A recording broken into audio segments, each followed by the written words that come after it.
많은 사람들의 더 많은 사연들. 역사라는 이름의 옛날 이야기. 이야기는 물줄기처럼 흐르고 우리는 그 속을 헤엄쳐간다.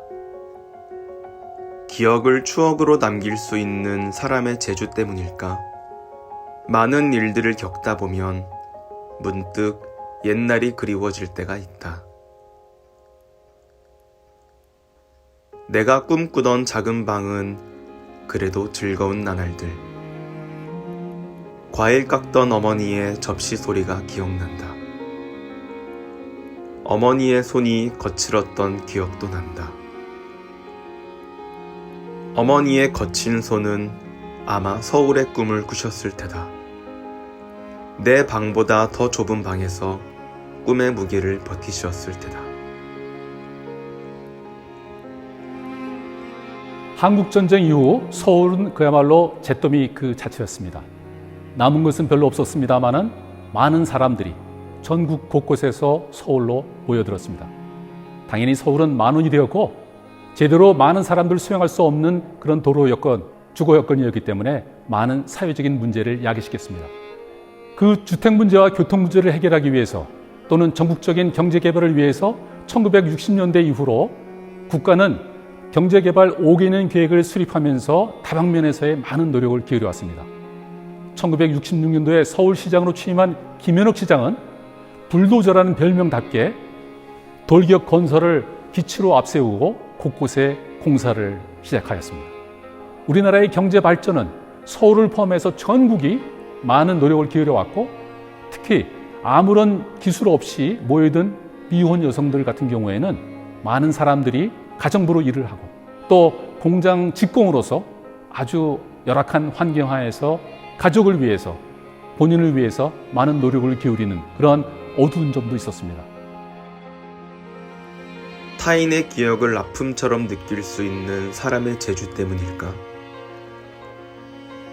그런 어머니를 위해 또 어머니의 어머니가 이겨내었을 꿈이라고 하기엔 조금 낯선 생사의 무게가 새삼 무겁게 느껴질 때가 있다. 근대화란 이름의 전쟁과 침략이 무너뜨린 삶. 세상은 좋아진다는데 삶은 고되다는 말이 그녀의 이름과 젊음 위에 굳은 살처럼 박혔을 테다. 조선을 강점한 일제는 철저하게 경성을 파괴시켜 나갔습니다. 경복궁을 파괴 시작을 했을 뿐만 아니라 조선 총독부를 바로 근정전 앞에 세움으로써 우리나라의 역사를 말살하고 역사를 훼손시키는 자행을 하였습니다. 조선 총독부와 더불어 남산에 거대한 규모의 조선 신궁을 세움으로써 우리들한테 신사참배를 강요하였고, 심지어는 이름도 일본식으로 바꾸는 창씨 계명을 강요하였던 것입니다. 또 그녀의 어머니는, 아버지는 어땠을까? 다치고 아무런 일을 반복하며 질겨진 실핏줄들의 역사 속 어느 왕조의 웅장한 기록과 그 사이를 촘촘히 메꾸고 있는 삶의 흔적들.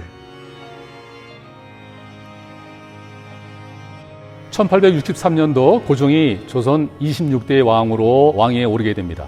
고종은 아버지인 흥선대항과 달리 시장을 개방하고 외국으로부터의 문물을 받아들이기 시작합니다. 우편 제도를 신설한다든지 전기를 받아들이고 다양한 면에서의 서양 문물을 받아들이면서 우리나라를 근대화로 갖추기 위한 노력들을 합니다. 그런 와중에 을미사변이 발생이 되고 신변의 위협을 느낀 고종은 1년 후 아관 파천을 단행하게 됩니다.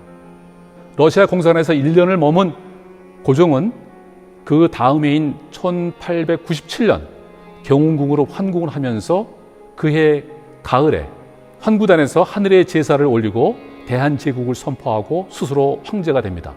여러 가지 도시 정비부터 이루어지게 되었는데요. 그 대표적인 것이 지금으로 보면 세종대로를 뚫음으로써 경운궁 앞은 마치 워싱턴 DC의 방사선 도로 마냥 다양한 형체의 국제적인 도시로 발돋움하게 되고, 1899년에는 종로에 우리나라 최초의 전차가 운행하게 되기도 합니다. 대한제국 당시 재미있는 모습을 볼 수 있는 종로의 풍경을 잠깐 설명드리도록 하겠습니다. 아까 말씀드린 대로 1899년도에 우리나라 최초의 전차가 건설이 되고 본격적으로 전기가 들어오면서 전신주가 건립이 되었습니다. 여기 보시는 것처럼 그 당시에 신랑 신부가 어디 신혼여행을 떠나는 그런 모습도 있고 색안경을 쓴 노인의 모습, 그 다음에 이런 모습들을 신기하게 바라보는 서양인들의 모습 등 다양한 다채로운 모습이 바로 대한제국 시기 종로에서 보여줬던 풍경입니다. 누구를 사랑하고 아파하고 함께 기뻐하고 홀로 뒤돌아 슬퍼했을 역사란 이름의 옛날 이야기. 시간의 벽을 가득 채우는 유물의 기억을 따라 고향을 기억하는 연어의 지느러미처럼 뿌리를 향해 가는 이파리의 조각비처럼 시간을 거슬러 역방향으로 헤엄쳐 갔을 때 비로소 보이는 아, 나와 당신의 고향이여. 이 도형은 세종실록 지리지와 신증 동구여지승남을 기초로 하여서 약 2만 5천 분의 1로 축소하여 만든 조선 전기의 모형입니다. 1392년 조선이 건국되고 나서 2년 후인 1394년 태조 이성계는 도읍을 한양으로 옮기게 됩니다. 한양으로 옮긴 이후에 제일 먼저 지은 경복궁을 비롯해서 동쪽에는 종묘, 그리고 서쪽에는 사직단을 건설하게 되고요. 이어서 1396년에는 한양을 둘러싸고 있는 4개의 산인 백악산, 낙산, 남산, 그리고 인왕산의 산 등성이를 따라서 모두 18.6km의 한양 도성을 짓고 남산 쪽에는 그 당시 우리 전국의 국경지역 5군데에서 일어나는 적과의 동향에 대해서 알 수 있는 봉수대가 바로 여기 남산 쪽에 5개가 설치되어 있습니다. 여러분이 보시기에 이것은 물론 조선 전기의 모습이긴 합니다만은 여러분이 바로 옆에서 지금 현재의 대부분의 모습을 보실 수가 있습니다. 궁궐뿐만 아니라 도성들도 볼 수가 있겠고요. 또 청계천까지 복원됐기 때문에 바로 우리가 단절된 시대에, 조선과 단절된 시대에 사는 것이 아니라 그 흐름 속에서 우리가 600여 년을 함께하고 있다는 사항을 이 도형을 통해서 여러분이 잘 아실 수 있을 거라고 생각이 됩니다.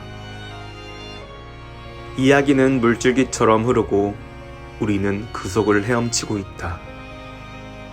거기에는 어머니도 있고 어머니의 어머니도 있고 또 그녀의 어머니도 아버지도 있다.